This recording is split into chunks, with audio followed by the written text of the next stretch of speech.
c'est parti. Bonjour. Bonjour. Elle a grandi, hein. Oui, elle a grandi. Elle a grandi, mais j'aimerais bien qu'elle continue de grandir aussi, quand même, un peu.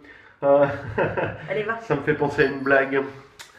Ça me fait penser à une blague au sujet des hommes. C'est quelle est la différence entre... Vous savez quelle est la différence entre les hommes et les tomates? Les tomates, elles mûrissent, elles. Voilà, les tomates, elles mûrissent, elles. Très drôle, très drôle. Ah, On a reçu un message qui nous a beaucoup touchés.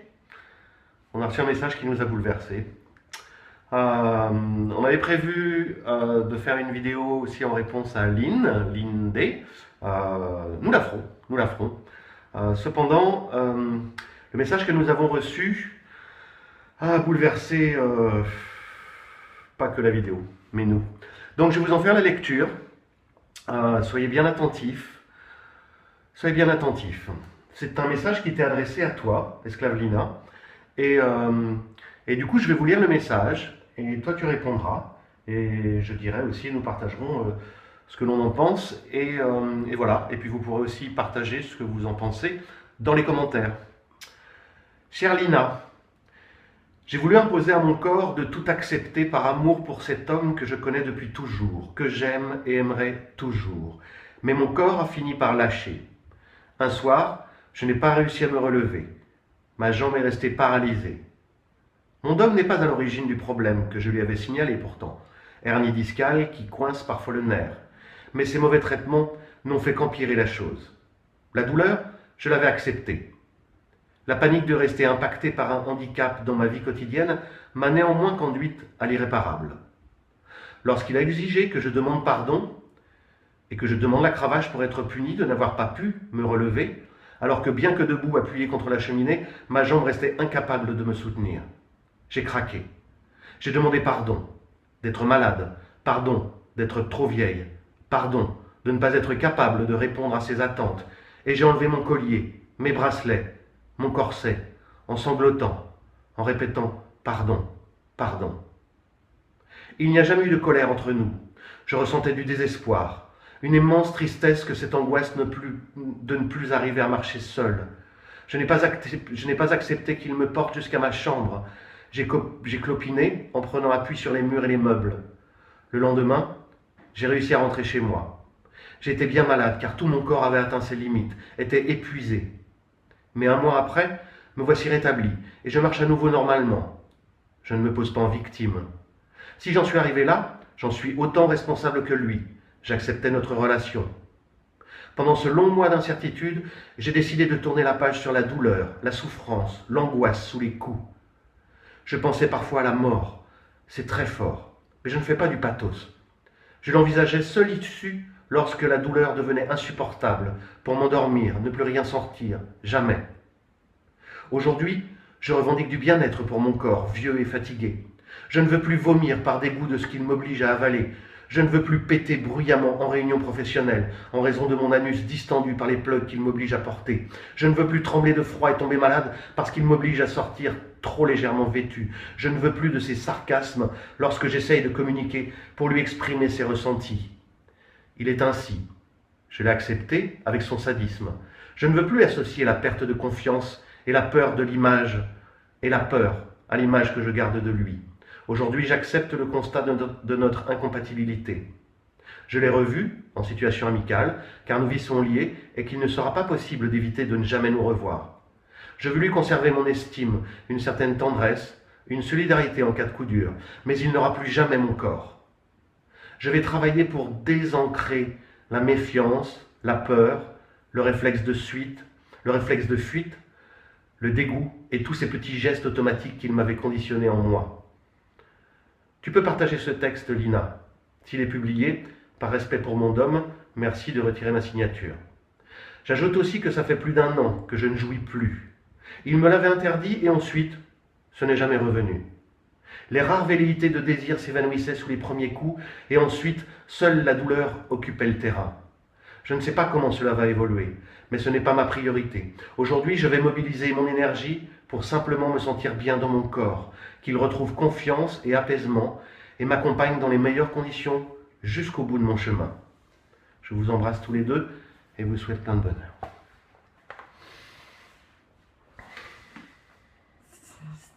À partir du moment où il la met en danger, c'est plus un maître.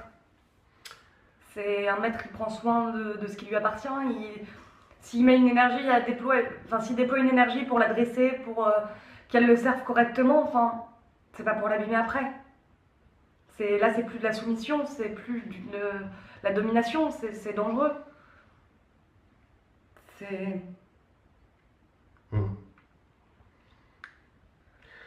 Il y a une chose que les cavaliers connaissent bien, tous les gens du monde de l'équitation, ou tous les gens qui ont un peu approché un cheval, au moins, doivent le savoir. Un cheval, vous pouvez le pousser au bout, au galop, il s'en tirera pas, et vous allez le tuer. C'est arrivé, plein, ce genre de choses. Le cheval a ça pour caractéristique qu'il ne ressent pas sa propre douleur, et que, eh bien, si vous le poussez trop loin, il meurt. Pour ceux qui aiment la mécanique, sincèrement, si vous avez une belle voiture dont vous profitez, même si vous faites, je ne sais pas, des cascades avec ou autre, il y a un moment donné, si vous ne regardez pas votre voyant d'huile, eh ben, vous allez rouler sans huile, mais pas longtemps, parce que le moteur sera cassé, mort. Lorsque une personne est capable de faire subir quoi que ce soit à l'autre personne dans une relation consentie, sans recueillir ses ressentis, ça s'appelle de la violence domestique, de la violence aveugle. Donc, vous inquiétez pas, des comme ça, j'en ai rencontré. On n'est pas là pour distribuer les bourreaux, les victimes, etc. Et vous voyez, ce témoignage ne fait pas de pathos non plus. L'un et l'autre sont à soigner. Mais effectivement, interdire à une esclave de jouir et après ne plus s'en préoccuper. Mais c'est pas une esclave que vous avez entre les mains, c'est un morceau de viande. Et ça fait quoi de vous quand vous vous regardez dans la glace? Ça fait quelqu'un de bien? Ça fait quelqu'un avec qui vous aimez vivre? Ça fait quelqu'un qui se connaît? Ça fait quelqu'un qui apprécie la présence des autres? Ou alors ça fait quelqu'un qui peut-être se déteste tellement au fond de lui-même qu'il n'ose même pas regarder en lui-même et qui va projeter la haine de soi sur l'autre et qui va s'en servir comme ça, comme d'un punching ball. Au-delà de ce témoignage, il y en a beaucoup d'autres. Et il y a celles qui n'écrivent pas. Il y a celles qui restent. Il y a celles qui souffrent. Il y a celles qui sont blessées. Il y a celles qui meurent aussi. Cet abus de pouvoir, parce que c'est un abus de pouvoir absolument terrible, se soigne. Se soigne, absolument. Mais ça signifie une véritable introspection.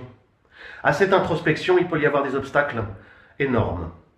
Lorsque j'étais modérateur d'un grand site d'échange BDSM, je ne vais pas vous dévoiler tout ce qui s'est passé, évidemment, parce qu'il y a des choses qui sont sous le couvert de la justice aussi. Néanmoins, on avait pointé des facteurs d'impunité.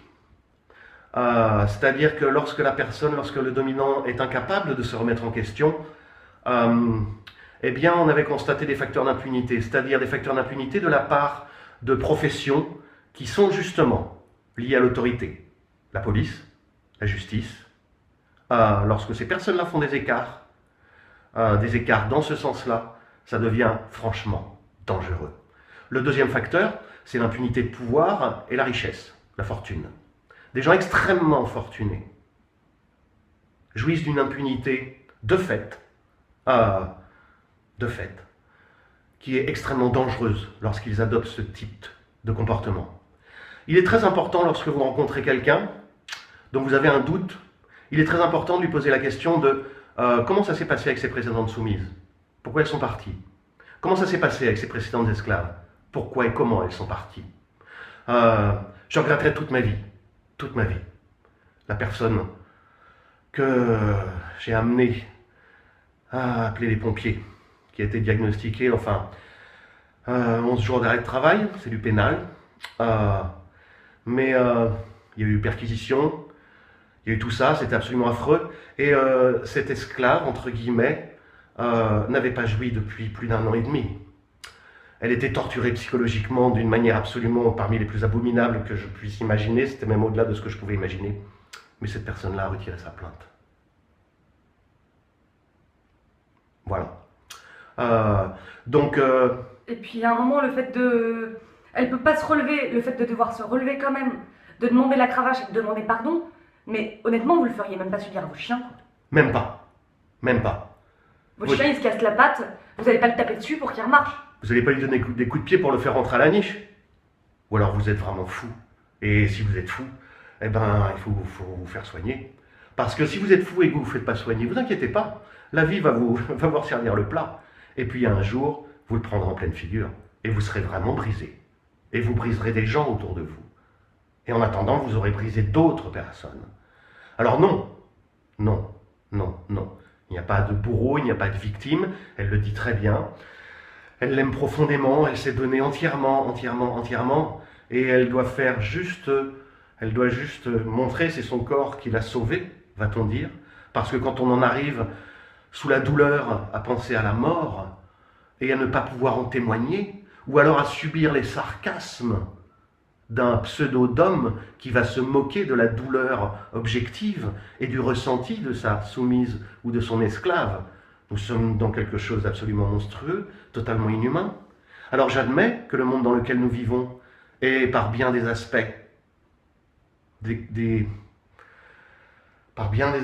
puisse paraître totalement inhumain. Mais on ne va pas rajouter d'inhumain à l'inhumain. Au contraire, on va ajouter de l'humain. Alors si vous n'êtes pas capable de faire une introspection, parce que vous claquez des doigts, parce que vous êtes riche, parce que tout vous est dû, parce que tout le monde rentre toujours devant vous, ah, je les connais bien. Hein? Mais si vous n'êtes pas capable de faire le retour sur la chose, sincèrement, on se donne rendez-vous, allez, à 90, 95 ans, quand vous serez tout seul, et que vous serez au bord de mourir, et que vous vous direz, mais qu'est-ce que j'ai fait? Mais qu'est-ce que j'ai fait? Et comment vous vivrez ça, à ce moment-là? Alors oui, vous pouvez prendre des cachets, néanmoins, c'est jamais que éteindre le voyant au tableau de bord en enlevant l'ampoule et continuer à rouler sans huile. Mais il y a un moment donné où le moteur il va faire scrooch, et ben vous continuerez à pied. Et vous ne pourrez même pas avoir pitié de vous-même, et personne ne pourra avoir pitié de vous. D'ailleurs, la pitié, sincèrement. Et pour rebondir, vous dites il pourra prendre des cachets, machin. Je précise quand même qu'il a déjà refusé une deuxième parce qu'elle prenait des cachets. Il y a un moment, on est dans une relation tellement intense, tellement humaine, tellement profonde que les cachets, ce n'est pas. Enfin, j'entends antidépresseurs, anxiolytiques, tout ça. C'est pas possible de construire une relation maître-esclave en n'étant pas bien dans sa tête. Ce n'est pas possible. Donc on construit une relation, mais la première des choses de la relation, c'est de se connaître, de s'apprécier, de commencer à jeter les bases, et de manière pratique, d'un dialogue permanent, d'une communication ouverte, d'une attention aux sentis et aux ressentis de l'autre, du partage de ses ressentis. Moi, je lui explique à Esclavina ce que je ressens. Je lui explique ma vision de la relation, ce que je ressens. Et lorsque je suis heureux, je le fais. Lorsque je suis malheureux, même si ça m'arrive, évidemment, même si elle n'en est absolument pas responsable, ça peut m'arriver, je lui témoigne de mes ressentis, de ce que je ressens, du monde, de ma vie, de ce que je partage avec elle et avec tous les autres. Et elle fait de même. Et donc la base de la relation, avant même d'être une relation déesse, avant même d'être une relation maître-esclave, c'est quand même celle-ci. C'est le besoin et la nécessité et l'extraordinaire richesse d'un vrai partage de nos émotions, de nos avis, de nos valeurs, des choses que l'on aime, des choses que l'on aime moins, de nos projets, de ce que l'on souhaite faire. Alors, une fois que ça est jeté, et s'il y a des vraies difficultés psychologiques, eh bien, il faut s'en occuper. Il faut absolument traverser tout ça, transformer tout ça. La vie n'est faite que de changements. Donc, si vous restez accroché à la rive, vous allez souffrir, de toute façon. À un moment ou à un autre, vous souffrirez. Mais vous souffrirez vraiment. Et je ne vous le souhaite pas. Je le souhaite à personne. Donc c'est la raison pour laquelle c'est important de s'occuper des choses. Quand on a dérapé, sincèrement, le gars qui grille son moteur de voiture parce qu'il n'a pas mis d'huile, bah quand il reprend une autre voiture, Je pense que tout le restant d'utilisation de cette nouvelle voiture, il va rouler souvent avec le regard sur le voyant d'huile en se disant non, elle est trop belle celle-là, je vais pas la casser comme l'autre. Ou alors il est fou. Mais dans ce cas-là, n'approchez jamais les fous. Si vous en croisez, surtout, ne leur portez aucun intérêt, aucune considération. Méfiez-vous-en comme de la peste, parce que les fous, il y en a. Il y en a. Il y en a. Et dites-le aux uns et aux autres. Hein? C'est tout. On n'a pas besoin de le dire sur les réseaux sociaux qui sont déjà suffisamment pollués de tout ça. Bref. Et vous pouvez aussi aller vers la personne et lui dire « Oh là, t'as pas l'air bien, toi. Essaye de dire ce que t'as au fond de toi. Hein, je le sais. Moi, je discute avec des maîtres. Et sincèrement, je vais les faire, ces masterclass, pour les maîtres. Je vais les faire parce que libérer la parole d'un maître sur son propre ressenti, sur son propre besoin de domination, qu'il puisse exactement savoir comment dominer pleinement pour s'épanouir et épanouir la relation. Et comment communiquer avec soi-même, comment reconnaître qu'il y a des choses en nous que quelquefois on n'a pas envie de voir. Eh ben, allez les regarder et pas les projeter sur l'autre, et pas les projeter dans le monde, et pas les projeter sur la relation. Voilà. Est-ce que tu as quelque chose à ajouter, Scarlina? Qu'elle prenne soin d'elle. Oui, qu'elle prenne soin d'elle. Voilà, qu'elle prenne soin d'elle, qu'elle soit en confiance. Il y a beaucoup de gens bien. Il y a une majorité, une très grande majorité de gens très bien dans le monde BDSM. Je dirais, c'est... Voilà, là j'ai l'impression de parler un peu des exceptions, donc on va pas faire comme les gens que dénonce Marcela Yacoub, évidemment, hein, qui font des lois délirantes pour 30 personnes qui sont en prison et qui vont condamner les libertés de 70 millions de Français. Donc c'est pas du tout ça. C'est engager le dialogue. Moi j'invite, évidemment, les maîtres à parler les uns avec les autres. Et je vais organiser ces masterclass. On en reparle très bientôt. Allez, bonne semaine. Et puis prenez soin de vous. Prenez soin de vous, parlez, communiquez, écoutez l'autre, partez à la découverte de l'autre, à la découverte de vous-même. C'est infini et d'une richesse absolument extraordinaire. C'est tout ce qu'on vous souhaite. Et voilà, à très bientôt. Au revoir. Au revoir.